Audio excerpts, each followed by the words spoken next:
palavra é sua. Eu quero perguntar já, mas eu queria fazer um complemento ao que o Bernardi disse, quando ele cita a prisão do deputado Daniel Silveira, que foi um ato de censura, para dizer o mínimo, porque ali teve uma série de arbitrariedades, né, de desrespeitos à Constituição, inclusive a própria Câmara referendou, então é gravíssimo, assim, quando o Legislativo referenda um ato ilegal do Judiciário, aí a gente volta para o Rui Barbosa e a quem a gente recorre? Né, quando os próprios colegas abrem mão da imunidade parlamentar, que foi garantida pelo Constituinte justamente para que, ao menos, os representantes do povo possam ter liberdade de expressão e possam falar. A gente teve a notícia ontem de que a defesa do deputado Daniel Silveira entrou com um recurso junto ao próprio STF, porque, enfim, só cabe recorrer ao STF. E aí, olha um absurdo, o recurso da defesa do deputado pedindo o relaxamento da prisão do deputado, e vamos lembrar que ele já pagou até fiança, não é nem crime afiançável, porque não existe flagrante perpétuo, está tudo errado nessa história, mas estabeleceram uma fiança, foi feita uma vaquinha, ele pagou uma fiança de R$100 mil, aí a justiça decidiu que não precisava mais respeitar aquilo, ficou com o dinheiro, é tudo tão absurdo que parece que a gente está realmente numa distopia padrão 1984 de George Orwell.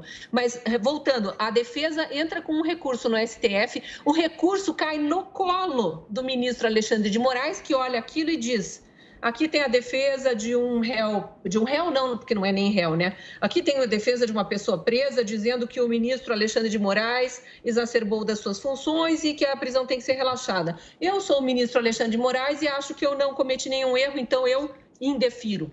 Como é que pode? O que a gente faz? Aí é até compreensível a revolta de alguns de se rebelarem contra determinados ministros, de exigirem que o presidente do Senado coloque ao menos em votação os vários pedidos de impeachment que toda hora entram lá no Senado. E é compreensível que a população queira ver um desses ministros, ao menos, retirado do cargo, porque o que mais pode ser feito?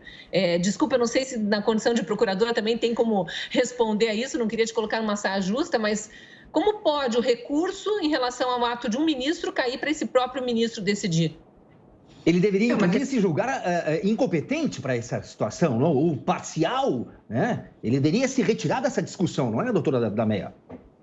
Sim, é uma questão eminentemente jurídica, de fato, um recurso desse tipo deveria ser apreciado ao mínimo pela turma, né? A turma do Supremo, ao qual o doutor Alexandre de Moraes faz parte.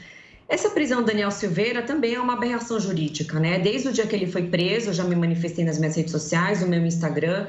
Eu tenho um curso online de direito para leigos, eu tenho 2 aulas sobre esse caso.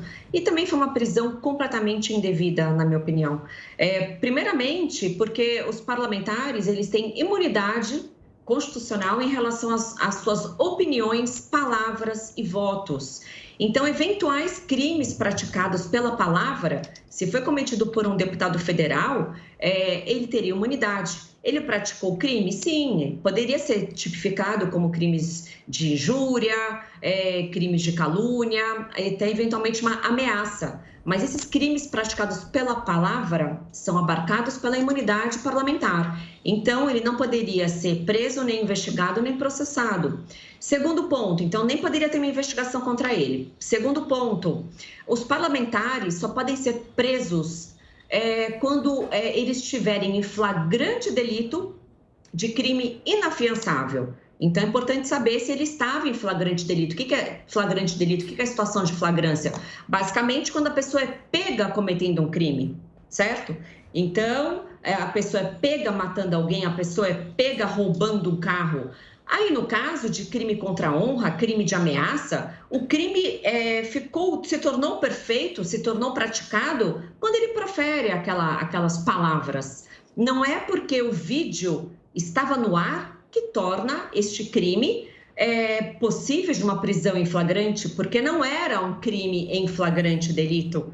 Então, foi criada essa figura do flagrante perpétuo. Então, é uma outra inconsistência jurídica, porque ele não estava em flagrante delito. E ainda que se estivesse, né, o crime teria que ser inafiançável. Quais são os crimes inafiançáveis? A Constituição diz que inafiançáveis são os crimes de ação de grupos armados e também a possibilidade, quando cabe prisão preventiva, aquele crime se torna inafiançável. Agora, crimes de ameaça, calúnia, injúria, difamação é plenamente afiançável. É possível pagar fiança, tanto que foi paga a fiança. Isso que não dá para entender. Se ele foi preso em flagrante delito por um crime inafiançável, não poderia ter sido arbitrado uma fiança. Então, são várias inconsistências jurídicas que demonstram que o procedimento inteiro foi irregular.